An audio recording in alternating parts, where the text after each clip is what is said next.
अनमित्र और अंधक के वंश का वर्णन। श्री पराशर जी बोले, अनमित्र के शीनी नामक पुत्र हुआ। शीनी के सत्यक और सत्यक से सात्यकिक का जन्म हुआ, जिसका दूसरा नाम युयुधान था। तदनंतर सात्यकिक के संजय, संजय के कुणी और कुणी से युगंधर का जन्म हुआ। ये सब शयनेय नाम से विख्यात हुए। अनमित्र के वंश में ही पृश्चिक का जन्म हुआ तथा पृश्चि से शल्फक की उत्पत्ति हुई, जिसका प्रभाव पहले वर्णन कर चुके हैं। श्वफल्क का चित्रक नामक एक छोटा भाई और था। श्वफल्क के गांधनी से अक्रूर का जन्म हुआ तथा एक दूसरी स्त्री से उपमद्रु, महामृदु, विश्वारी, मयजय, गिरिशत्र, उपशत्र, शतधद्र, अरिमर्दन, धर्मद्रक, दृष्टधर्म, गंधमोज, वाह और प्रतिवाह नामक पुत्र तथा सुतार नामनी कन्या का जन्म हुआ। देववान और उपदेव ये दो अक्रूर के पुत्र थे तथा चित्रक के पृथु, विपृथु आदि अनेक पुत्र थे। कुकुर, भजमान, शुचिकंबल और बहिष ये 4 अंधक के पुत्र हुए। इनमें से कुकुर से धृष्ट, धृष्ट से कपोतरोमा, कपोतरोमा से विलोमा तथा विलोमा से तुम्बरु के मित्र अनु का जन्म हुआ। अनु से आनक दुदुम्भी, उससे अभिजीत, अभिजीत से पुनर्वसु और पुनर्वसु से आहुक नामक पुत्र और आहु की नामी की कन्या का जन्म हुआ। आहुक के देवक और उग्रसेन नामक 2 पुत्र हुए। उनमें से देवक के देववान, उपदेव, सहदेव और देवरक्षित नामक 4 पुत्र हुए। इन चारों की वृकदेवा, उपदेवा, देवरक्षिता, श्रीदेवा, शांति देवा, सहदेवा और देव की ये 7 भगनियां थीं। ये सब वसुदेव जी को विवाही गई थीं। उग्रसेन के भी कंस, न्यगोध्र, सुनाम, आनकाह, शंकु, सुभूमि, राष्ट्रपाल, युद्धतुष्टि और संतुष्टिमान नामक पुत्र और कंसा, कंसवती, सुतनु और राष्ट्रपालिका नाम की कन्याएं हुईं। भजमान का पुत्र विदुरथ हुआ।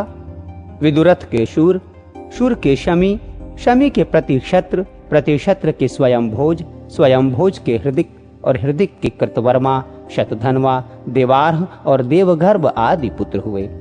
देवगर्भ के पुत्र शूरसेन थे। शूरसेन की मारिसा नाम की पत्नी थी। उससे उन्होंने वसुदेव आदि 10 पुत्र उत्पन्न किए। वसुदेव के जन्म लेते ही देवताओं ने अपनी अव्याहत दृष्टि से ये देखकर कि इनके घर में भगवान अंशावतार लेंगे, आनक और दुदुम्भी आदि बाजे बजाए थे। इसलिए इनका नाम आनक दुदुम्भी भी हुआ।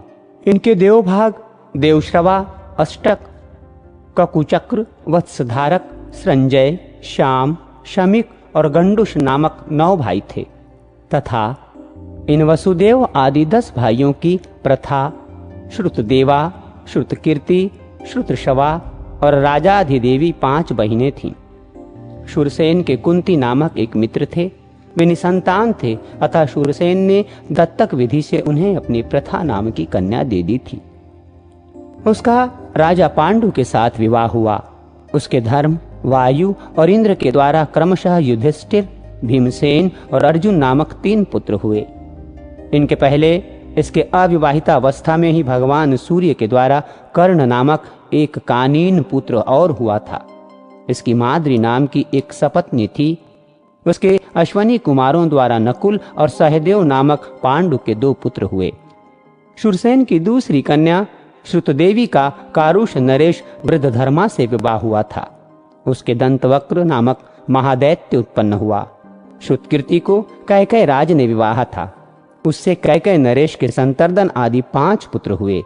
राजाधिदेवी से अवंती देशीय विंद और अनुविंद का जन्म हुआ। श्रुतशुरवा का भी चेदिराज दशमघोष ने पानी ग्रहण किया। उससे शिशुपाल का जन्म हुआ। पूर्व जन्म में यह अतिशय पराक्रमी हिरण्यकश्यपु नामक दैत्यों का मूल पुरुष हुआ था, जिसे सकल लोक गुरु भगवान नरसिंह ने मारा था।